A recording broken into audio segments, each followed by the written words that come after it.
Oh my God, welcome to my YouTube page about cultural psychology. If I talk like that, I think that would get old pretty quickly. It'd be fairly moderately funny for 5 seconds, but quickly it would get old. So yeah, welcome to the course, week one of this course. Let's jump straight into chapter one. So we got some chapter objectives. I'm not going to read these. Another set of chapter objectives. And let's start with the overarching theme in cultural psychology, and that is two questions. How are humans similar to one another, and how are they different from one another? Two very important questions, but straightforward nonetheless. So what is culture? The author of this textbook uses the term culture to mean two different things. One, a particular type of information, that is information acquired from others through social learning that can influence behavior. For example, culture can be any idea, belief, technology, or practice that you have because you learned it from other people. And number two, a particular group of people, which is typically how it, colloquially we use culture. But continuing on, a group of people with a shared context that is geographical, historical, linguistic, etc. People within a given culture are exposed to many of the same cultural ideas, so they tend to share beliefs, practices, and so forth that make them all part of the same culture. So we have specifically a type of information and then a particular groups of people. Both, though, deal with the fact that an individual lives within a particular geographical context or uh, a specific historical era that allows for the reception of information and the communication among a particular group of people. So, what are some challenges to defining cultures? One is that boundaries between cultures are not always clear cut. Nation states, for example, many of the nation states were not formed until the 50s, 60s, and some around the early 19th century. So these countries, these nation states, um, are relatively recent phenomenon. And these, the concept of boundary, particular boundaries dealing with a particular state are relatively new. So cultures are not always just limited to a specific country, but they spread across a region. Also, people immigrate from one place to another. So just because culture is the same 50 years ago, they won't. That doesn't necessarily mean that the culture is the same today because people immigrate. But also, and that gets to the second bullet point, is the historical period matters. I understand the dichotomy between collectivism and individualism, but that is way too simple. There's not a specific culture that exists for thousands of years. Cultures change. People are human, and that should be reflected.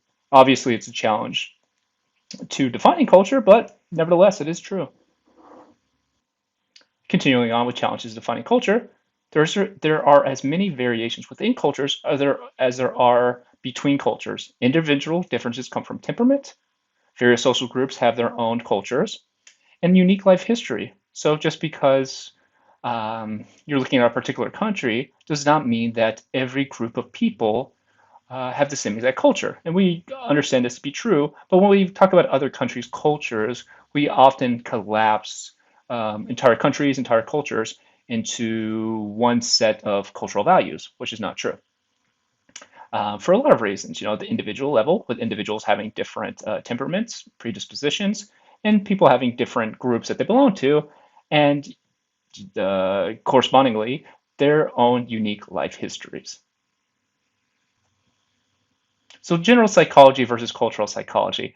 I've always struggled with this, how much cross-cultural psychology research to include in my general psych classes, my developmental psych classes, but I always try to include some to show that there are differences between the two. But in general, general psychology textbooks focus on universals, assume that the mind is independent from context or content, conceives of the mind as an abstract CPU and tries to discover laws, and considers cultural variation as noise. So the point is to find the true psychology, that universal aspect of psychology, and everything else is treated as, well, yeah, that's kind of a slight variation, but whatever. I want to focus on the real psychology. So cultural psychology, on the other hand, focuses on cultural variation. It assumes that the mind is not independent of context or content. It studies the different meaning systems we create in our minds in response to living in different environments, and culture as the message rather than the noise. So it's not that just culture. What does that mean? Culture is the message rather than noise. The idea is, according to this particular scholar, Schwieder, that's my best attempt at pronouncing his name. Culture is entangled with the way the mind works. So you cannot understand the mind without understanding culture. So this idea that you can separate culture is inherently impossible. You cannot separate culture from an individual because it shapes the way we think, and it defines everything that we do. And I should add that historical era is also included in that. You cannot understand how people act today if you don't include the fact, that we have technology, computers, iPads, etc. It's very difficult to compare human behavior across centuries, millennia, for example. Now, continuing on, culture and mind make each other up. Minds and cultures are entangled with each other. Cultures emerge from minds interacting together, and cultures shape how those minds operate. Culture can inform the content of our thoughts, leading to systematic differences between cultures. Differences in the way people think or behave in different cultures can be meaningfully explained rather than explained away. So the idea here is, again, the culture literally shapes our neurological processes, our cognitive systems. They can inform the content of our thoughts, so literally the way we think. And this is seen through fMRI studies, SEEG studies, etc., and even behavioral studies that we'll cover in this class in detail. And the point of this is that we aren't looking to just statistically control for it or avoid it. Understanding how culture impacts the mind um, is necessary to understand human behavior. So I grabbed a couple of examples from the textbook, and I feel like the textbook on my reading does a very good job highlighting a lot of different studies. One of the best textbooks that I've used, at least. There's always issues with all textbooks. We can't cover everything, and some people, we all have different theories of things. But overall, I think it does a pretty good job. So let's look at some culturally universal versus culturally variable findings. So cultural universal, the number 2, culturally variable, the numbers 3 and above. So some cultures do not have, a number for 5, 6, 7, 8. It's a particular way, I should say, and so that culture is impacting the way by which we mathematically reason. Color words, the color black, the color blue. Cultural universal, black, but some cultures do not have certain words for certain colors, and some have different more words for particular colors than what we do. Emotional expression, smiling when happy and biting the tongue when embarrassed. So some cultures emphasize not showing particular emotions. So let's look at a study from a task called the Fingerline Task. Here's a task that is used to show how culture shaped the mind.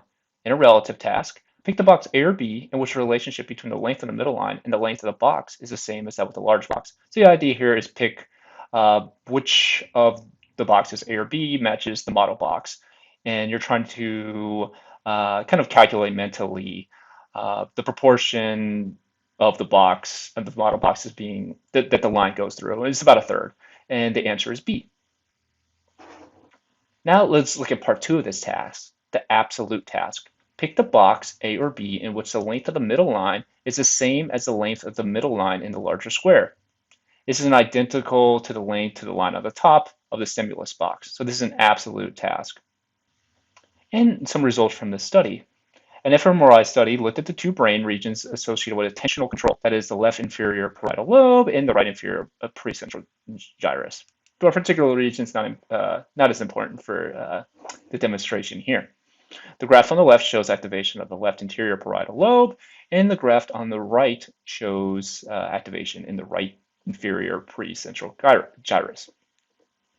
When people performed the culturally less familiar task, they showed more evidence for attentional control.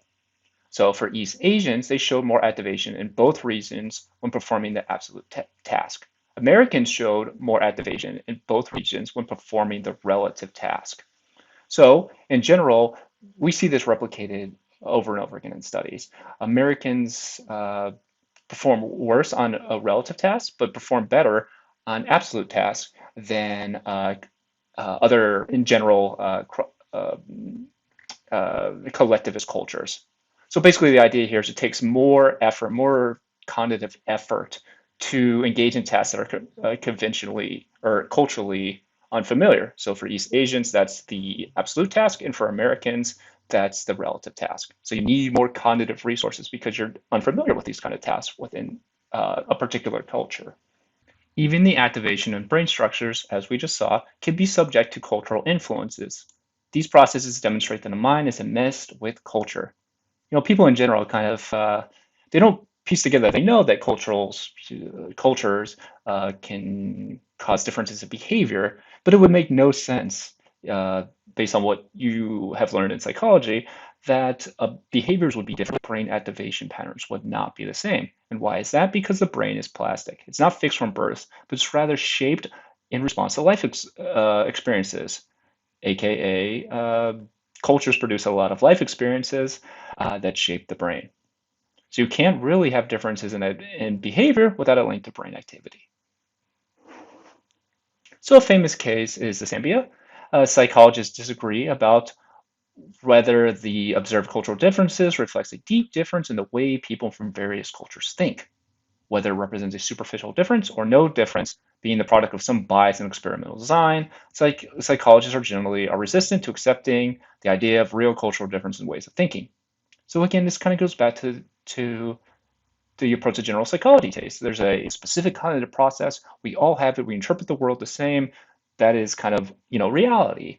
The Sambia are a tribe in Papua New Guinea that has a unique culturally ingrained initiation to transform boys into men. So this is a quick little case study that um, is brought up quite often, actually, in the cross-cultural textbooks.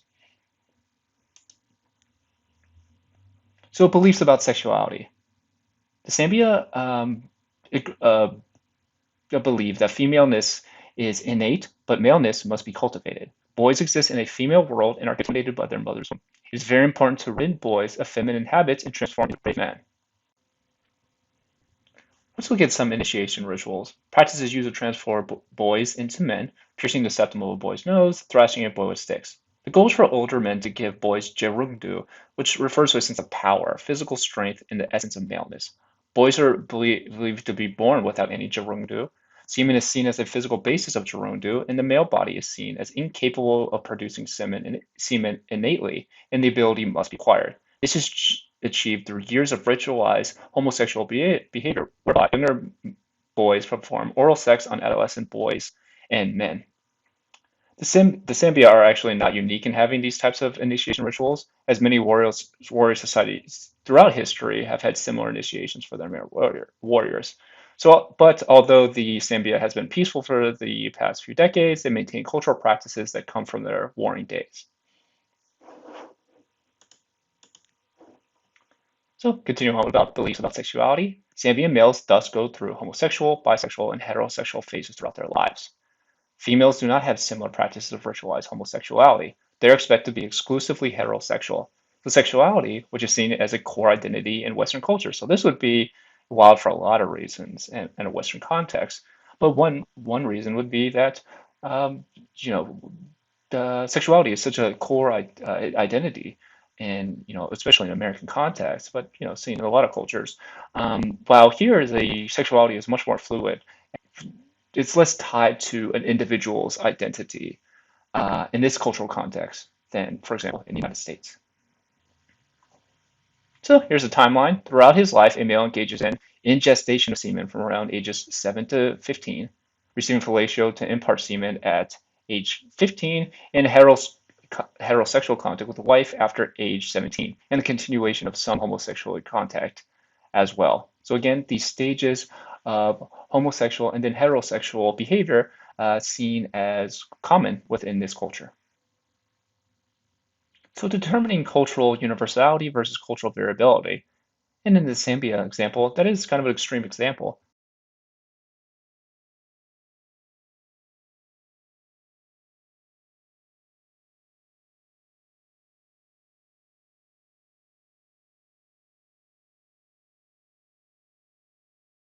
direction, we use influence as a success will have in identifying evidence for universality.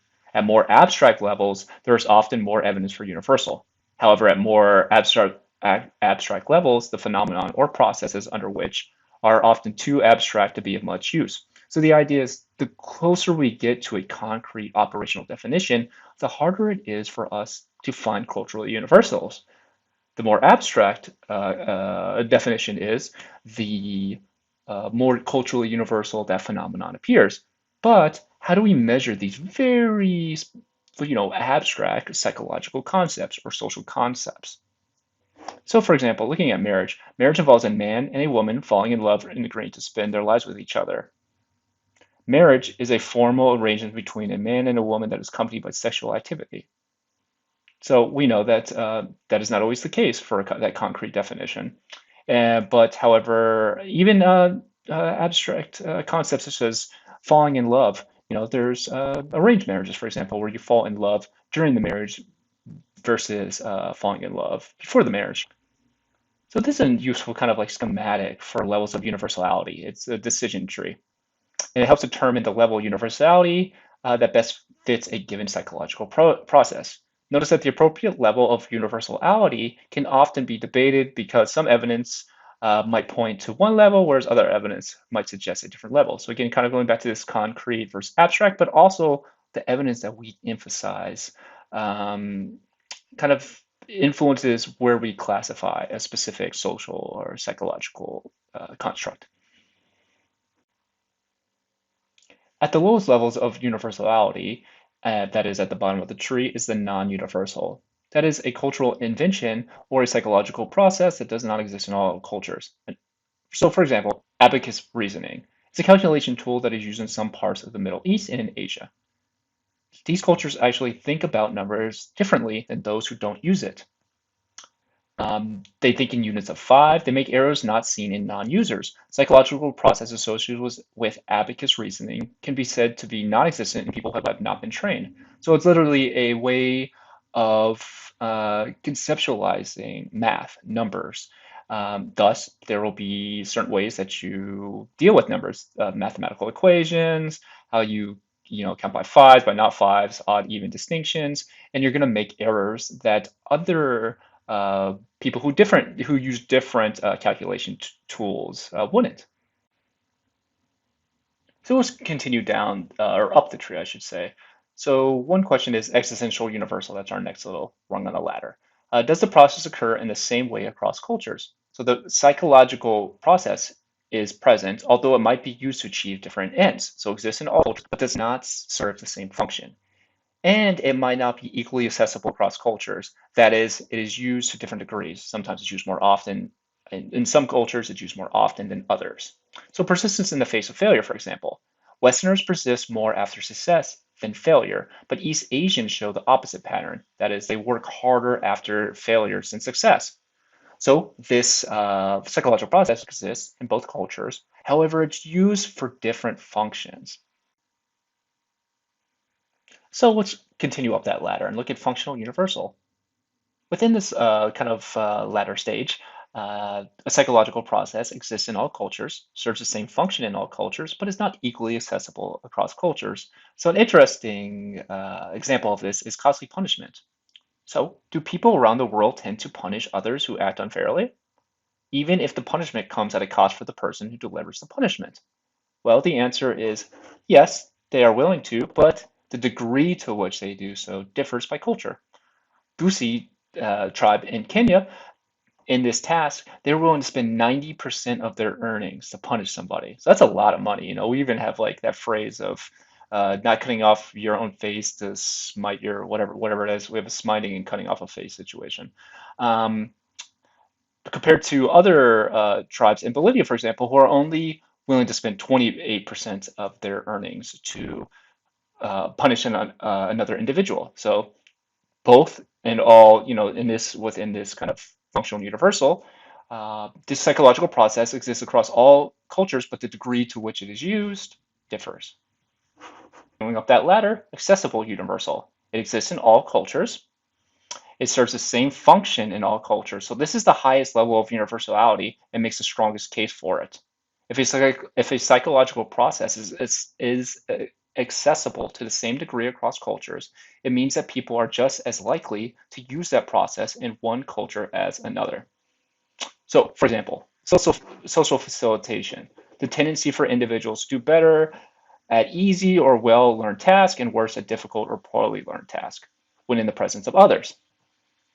This is demonstrated in both humans and even in some insect species.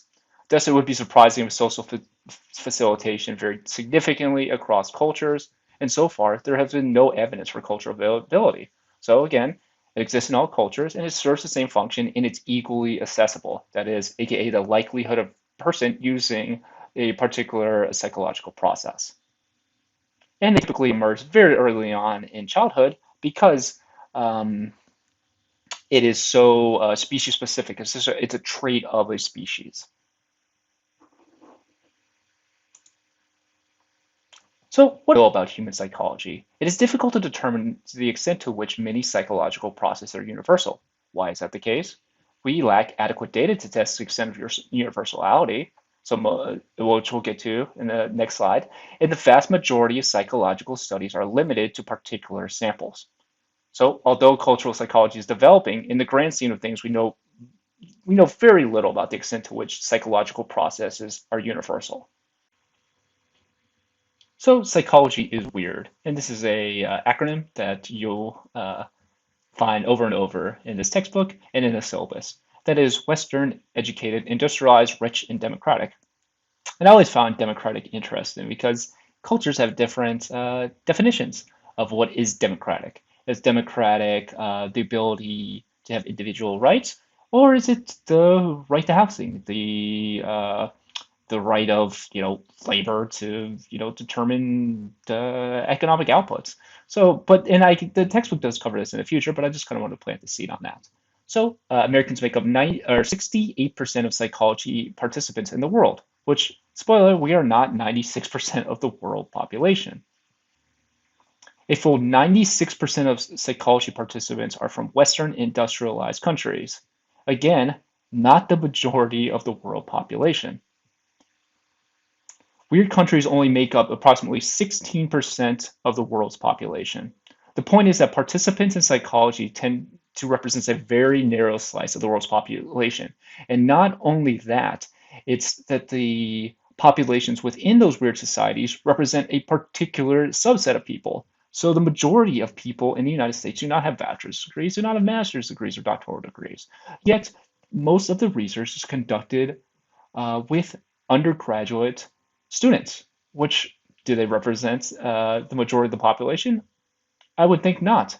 And you'll see in this course, as we progress within this course, that weird samples often have different psychological process than non-weird samples and ways of thinking and behaving. I just alluded to, 70% of participants are psychology undergraduate students. A, a very large number that it's not even representative of all college students, let alone the entire world population. This supports the argument that general psychology does not concern itself with context or content, has adopted because they've adopted a sampling methodology that's largely ignored questions about the generalizability of its finding. So think of that for a second. If you believe that all psychological processes, behavior, these are species wide, they're universal. So who cares where you collect data from? Undergraduate degree is just as good as collecting data from the Maasai in Kenya, for example.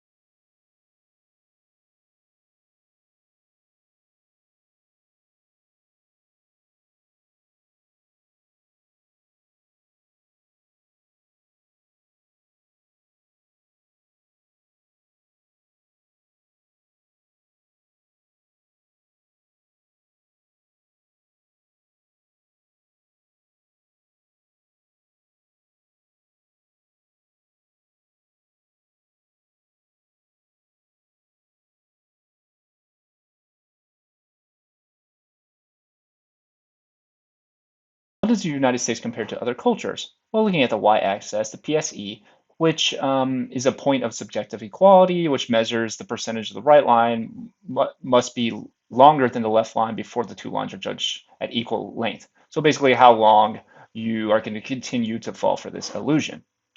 Well, you can see that look at the how far right United States undergraduate students are. They're not even average. They're in the far right-hand sides of here. They're missing horribly.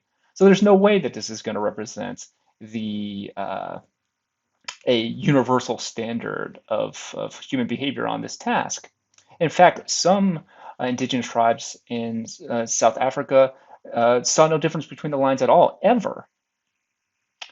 So this is kind of just an example of that American undergrad students are often at the extreme end of behavior, and an example that the the environments that we interact in shape our psychological processes. So for this specifically, people who are not exposed to corners in childhood don't learn that corners in the illusion provide depth cues.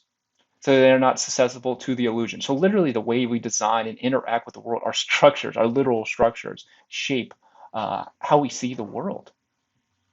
Cross-cultural data reveals people from industrial societies respond differently than those from small-scale societies. People from Western industrialized societies demonstrate more pronounced responses than those from non-Western societies. Americans show yet more extreme response than other Westerners, and the responses of contemporary American college students are even more different than those of non-college educated American adults. So what are our point here? One, undergraduate students are not representative of even all the Americans, and Americans are not representative of all Western industrialized countries. So we see a lot of variability in this task, and not just from this one task, but it demonstrates that undergraduate students are not the end all be all. They don't represent this universal uh, sample that that you can design research projects around just collecting undergraduate students and expect that these findings are universal in all contexts in all historical periods. Let's look at cultural values. Analysis of people's response to a long set of cultural values from 99 countries to demonstrate how differently people around the world think in contrast to Americans. So just looking at the chart, I'm not going to go through this and look at for large parts of Africa, we don't even have data available. So there's still a lot of research that needs to be done before we can talk about psychological universals. So why study cultural psychology? Well, ignoring culture means ignoring the full spectrum of human psychology. Without looking into how culture shape behavior, psychological processes, we only get a limited and incomplete understanding of human behavior in development, neurologically, the impact of genetics. Success is the best way to deal with cultural differences. Discussing cultural differences can be difficult because it often touches on sensitive issues. What is the best way for society to deal with cultural differences in a globalized society? Should group differences be ignored because deep down we are all the same, or should they be acknowledged and celebrated because all cultures are unique? So these are some of the questions that we encounter when dealing with these cross-cultural studies.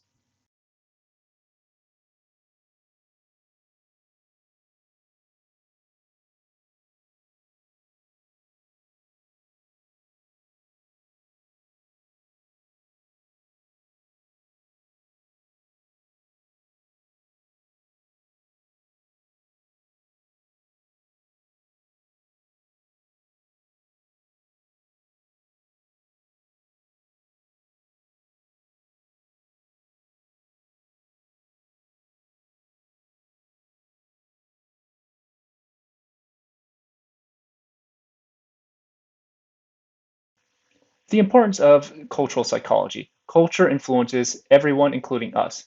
Thoughts and behaviors appear natural to us because we really don't know how we could think and behave otherwise. So the way that I act, the way that my culture is set up, my economic system, my political system, that is universal. That is innate. That is humanity. We are socialized to think that particular ways of doing things are good and moral. And not only is it the way of humanity, but it's moral and good. And other cultures are not good and immoral.